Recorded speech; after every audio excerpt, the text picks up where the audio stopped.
Okay, hi there and welcome to tonight's lesson. My name's Troy, and if you're joining us for the first time, welcome. And thank you for checking out the site and subscribing. Hope you're enjoying what you're finding, and yeah, I look forward to getting to know you through the video submissions and helping you achieve everything you want on the drums. So, and for your regular subscribers, also welcome. Tonight's live lesson is live lesson number 160, and this is the basic lesson. And in this lesson, we're going to be looking at playing grooves with 16th notes on our bass drum and our left hand. Now, with these grooves, in this lesson, we're just going to be playing 8th notes on the hi-hats and then trying to develop that 16ths and, trying to develop the 16ths on our bass drum and our snare drum to make our grooves sound a little bit more interesting. So let's get right into it. So let's do number one. So number one, we've got bass drum on 1, then we've got E and on the snare, and then A on the bass drum. So 1 E and A, 2 E and A, 3 E and A, 4 E and A. So essentially we're just repeating the first part with the second part, and that's pretty much going to be the theme of these grooves. So it's going to be the same repeated from beat 1 and 2 to beat 3 and 4. So let's just take this one nice and slow. Now you will notice that there's brackets there. Those bracketed notes just mean to play them really soft as you can. If you can't do it, that's fine. Don't stress about dynamics. This is a basic lesson after all, but it's something to aspire to and it's something to build up to. So try and keep it in the back of your mind. Once you get the mechanics out of the way and you feel confident, then the next step will be to try and make those non-accents as soft as you can. And you'll notice that there is an accent on the snare on 2 and 4. With those notes, when you are ready, I want you to get a rim shot into it. So hit a rim shot, and a rim shot is simply where you hit the stick and on the rim and the snare at the same time, and that'll give you this kind of sound. Where are we? Change that. Here we go.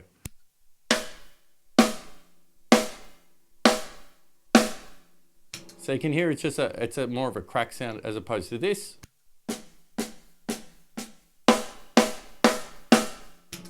And the thing is with a rim shot, you don't actually have to hit it harder.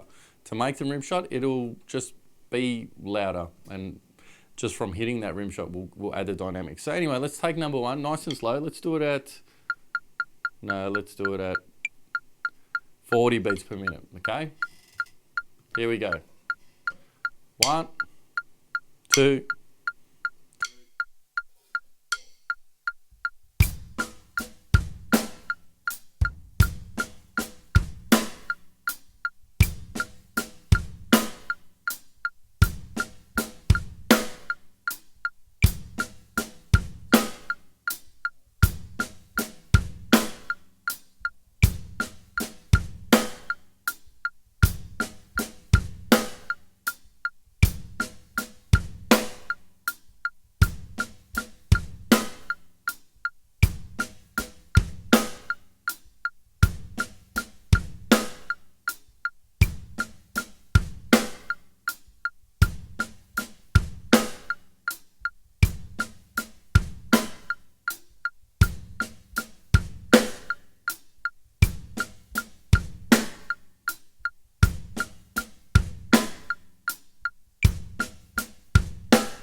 cool. So again, when you are playing these, it's really important to remember that you want to be counting 1 E and a, 2 E and a out loud, especially when you're doing it for the first time. So please keep in mind, I don't expect you to just jump in at 40 beats per minute and do this. I'm just demonstrating at 40 beats per minute. If you need to go at 20 beats per minute, totally fine. Set the click to 20 and take it as slow as you need to go. If you need to go slower, so be it. It's more about you being successful when performing this stuff rather than trying to play it faster. And all that happens is you end up making mistakes and you end up practicing those mistakes and you get in this loop, and yeah, it's no good for your development. So you need to take it nice and slow. So count out loud, follow the music and go slow enough that you know what's going on. So if you're not doing one of those things, you're going to have big dramas. So let's move on to the next one. So the next one we're going to look at is number 2. Number 2 is basically the same. So all of them in beat 1 and beat 3 are going to be the same.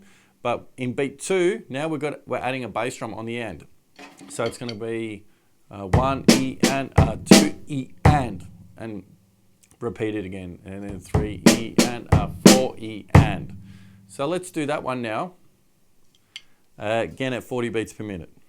So.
Cool.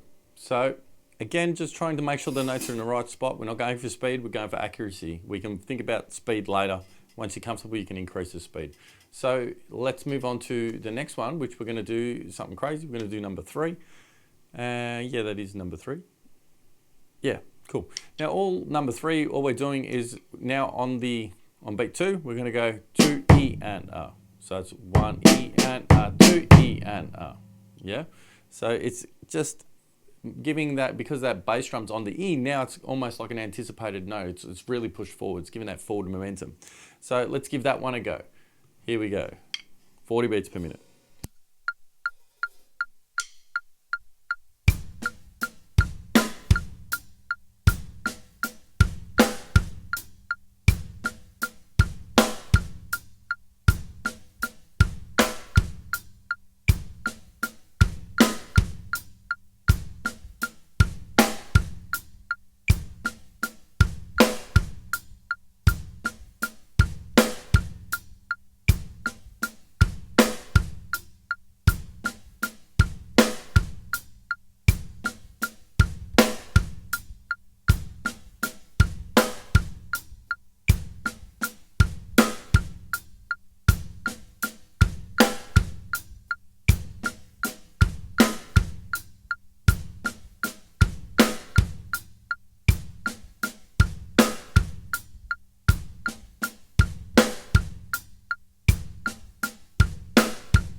Cool. Now moving to the next one. The next one that we're going to be looking at, we're going to jump down and we're going to do number 5. So number 5 gets a little bit hairier. So we're going to go 1 E and 2 E and 3 E and 4 E and 1. So we're adding an extra bass drum on the R of 2.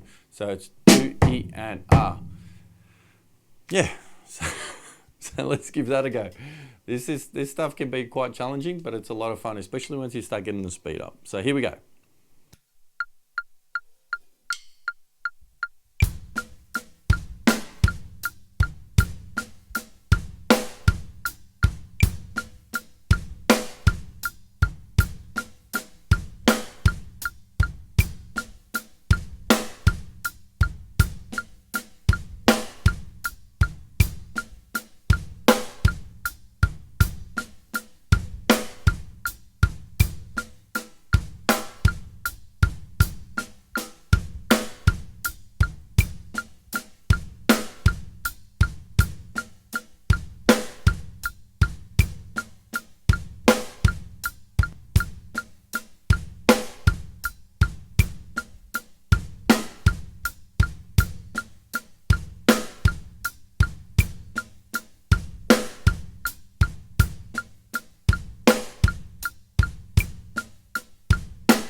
Yeah, that one's pretty cool.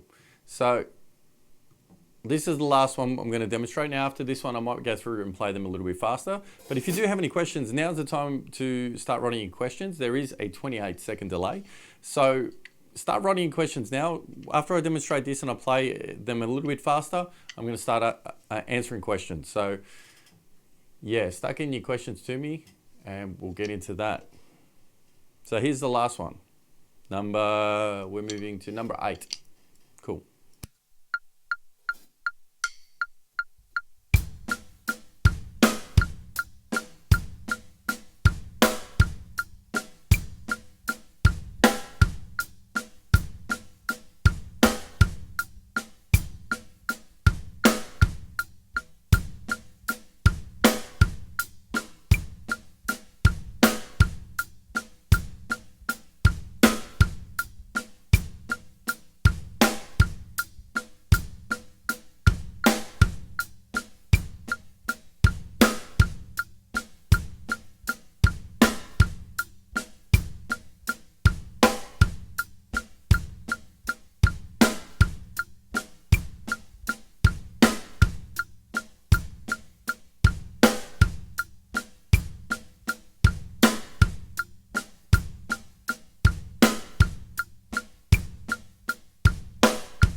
So we're going to speed it up to 80 beats per minute. So this was twice as fast now. So let's do number 1 again.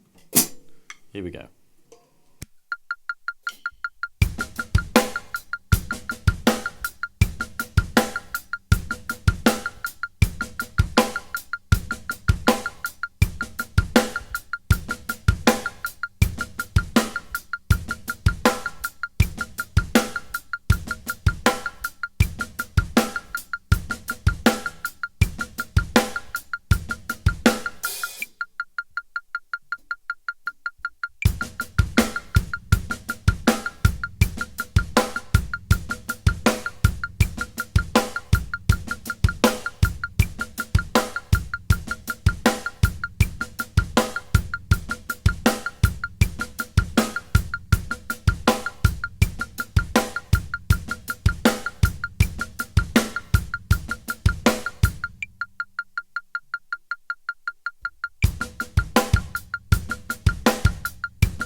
And that's it. That's how they sound a little bit faster. So I hope that all makes sense. Now, I didn't go through and explain the last one because I was just hoping that you guys would maybe figure it out on your own, because I don't want to explain everything to you.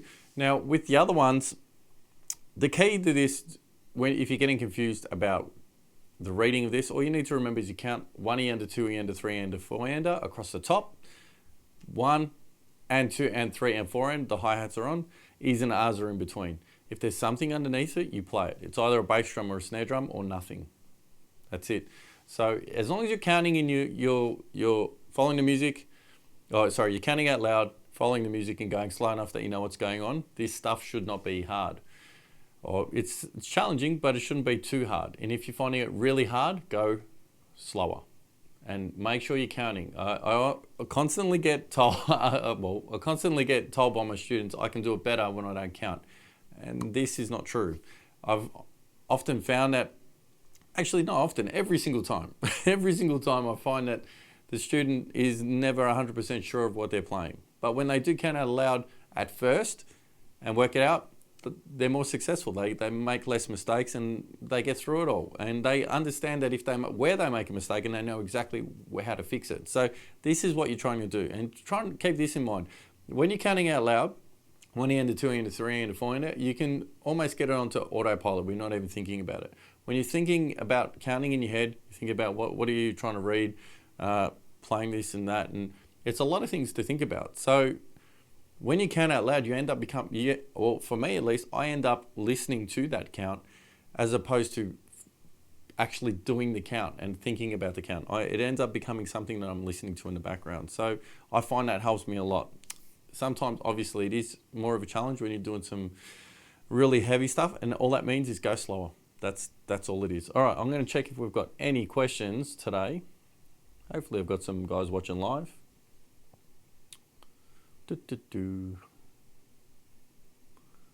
Okay, let's just check, wait. Okay, so there doesn't seem to be any questions currently, so we're going to wrap it up there. If you do have any questions, please hit me up in another live lesson, or you can email me at info@intodrums.com. Alternately, you can ask your question when you submit your video for feedback, and I'll happily answer your question there and get my video response back to you as soon as I can. Haven't received one in a while, so please get one. And actually, there's a few users out there, and I'm talking to you, especially Andy, haven't got a video review from you yet, so I really want to have one from you. So I want to see how you are progressing with this stuff. So please just film yourself with your phone, submit it through the website. I'll do a video on that, exactly how to do that, in hopefully the next couple of weeks, a tutorial on exactly how to do that. But anyway, until then, I'll be back very shortly with the intermediate lesson at 7:30, so in about 10 minutes or so. So until then, have a fantastic week and happy practicing.